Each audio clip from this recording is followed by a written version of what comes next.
Hello बच्चों, let's read the following question. The distance traveled by a body is directly proportional to the time taken.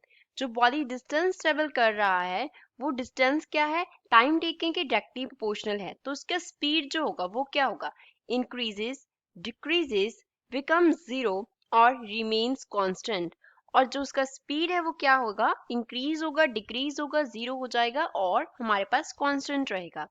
So first of all, we will talk about the key concept used in the question. इस question में हम क्या key concept use करेंगे?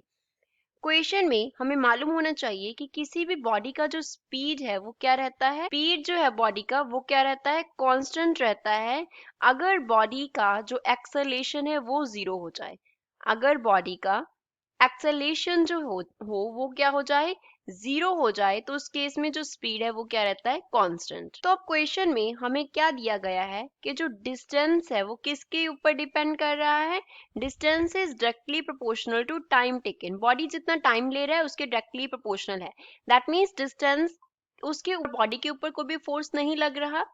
No any external force is acting.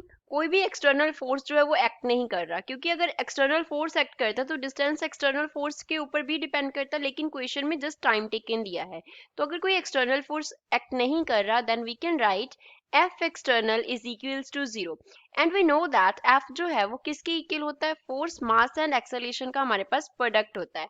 F is equals to M into A.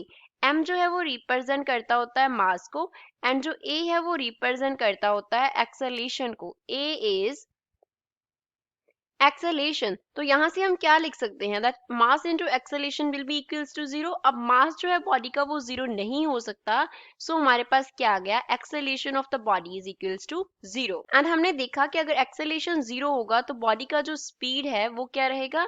Constant रहेगा. तो speed of the body will remain constant. So given option में से D इसका करेक्ट आंसर है. I hope you understood 12. Thanks.